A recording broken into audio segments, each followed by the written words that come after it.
시청자 여러분 안녕하십니까.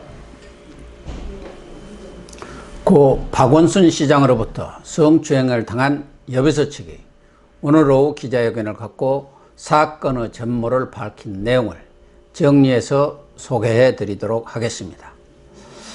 박원순 시장의 사망 전 그를 성추행 혐의로 고소한 여비서 A씨는 오늘 거대한 권력 앞에서 숨이 막힌다. 법치국가 대한민국에서 법의 심판을 받고 인간적인 사과를 받고 싶었다고 처음으로 입장을 밝혔습니다.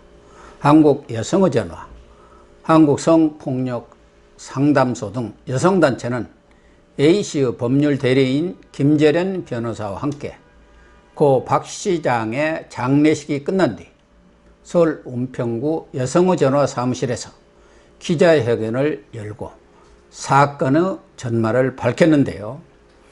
박 시장의 여비서 성추행은 지난 4년간 끊임없이 지속적으로 이루어졌으며 안희정 전 충남지사와 오거돈 전 부산시장의 미투 사태가 발생한 상황에서도 멈추지 않았다고 폭로했습니다.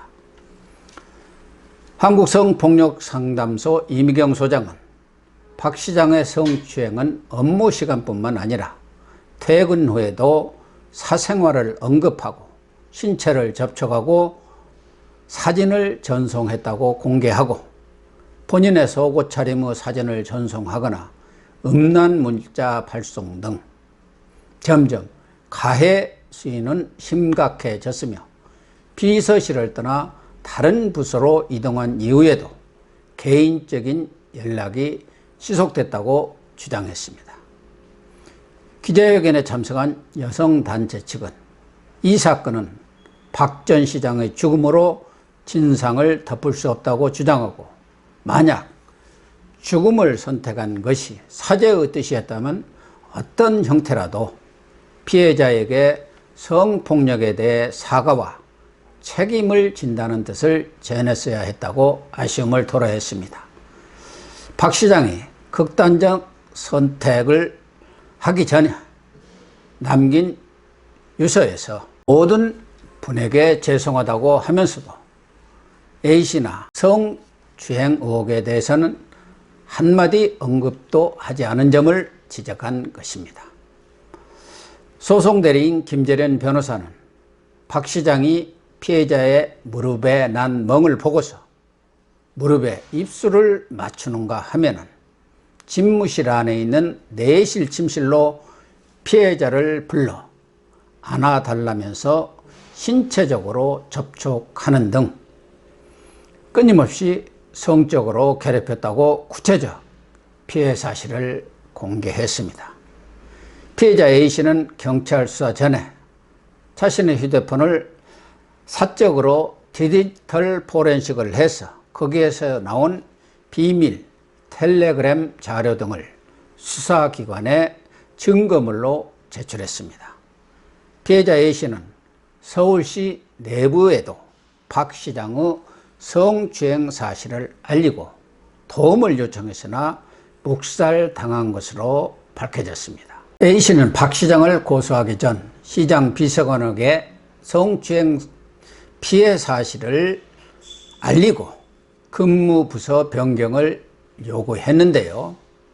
그러나 시장 비서관은 그럴 사람이 아니다. 시장의 승인 없이 부서 이동은 불가능하다는 대답만을 했다고 합니다. 도움의 손길을 요청했으나 오히려 핀잔만 들었다는 것이죠. 김 변호사는 올해 5월 10일 피해자를 1차 상담했고 26일 2차 상담을 통해 구체적인 피해 사실을 파악한 뒤 피해자와 함께 박 시장에 대한 고소 문제를 심도 있게 논의해왔다고 전했습니다. A씨 측과 여성단체는 박 시장 고소 사건을 시장이 자신의 지위를 이용한 위력과 권력에 의한 성폭력 사건이라고 규정하고 박 전 시장을 업무상 위력 등에 의한 추행, 형법상 강제추행 혐의로 고소장을 접수한 상태입니다. A씨 측과 여성단체는 경찰이 사건에 대한 입장을 명확히 표명해 달라고 요구했습니다. 고미경 한국여성의전화 상임대표는 피고소인이 사망을 했다 해서 사건의 실체 자체가 없어지는 것은 아니라고 주장하고, 경찰은 그동안 조사를 통해 파악한 사건의 실체를 분명히 국민들에게 밝혀야 한다고 요구했습니다. 또 서울시도 제대로 된 진상조사단을 꾸려서 실체적 진실을 명확히 밝히라고 주장했습니다. 특히 여성단체 측은 유력의한 성폭력에 맞서 끝까지 싸우겠다고 다짐하고, 고소 당일인 8일 저녁 경찰에서 조사를 받았던 수사 상황이 모종의 경로를 통해 박 전 시장에게 전달되었다고 주장했습니다. 김 변호사는 피해자에 대해 온 오프라인으로 가해지고 있는 2차 가해 행위에 대해서도 추가 고소장을 서울경찰청에 제출했다고 밝혔습니다. 한편 여비서 A씨는 자신이 직접 작성한 글을 김혜정 한국성폭력상담소 부소장을 통해 공개를 했는데요. A씨는 50만 명이 넘는 국민들의 호소에도 바뀌지 않는 현실, 거대한 권력 앞에서 숨이 막힌다고 호소하고, 긴 침묵의 시간 홀로 많이 힘들고 아팠다고 심경을 밝혔습니다. A씨는 그저 인간답게 살 수 있는 세상을 꿈꾸었다. 거대한 권력 앞에서 힘없고 약한 스스로를 지키기 위해 공정하고 평등한 법의 보호를 받고 싶었다.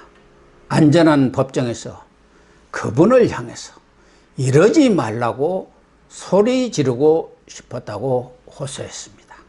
시청자 여러분, 서울시장이 집무실과 내실 침실에서 백주대낮에 여비서를 상대로 이런 상상도 못할 성추행을 벌였다니 기가 막히고 말문이 막힐 지경입니다.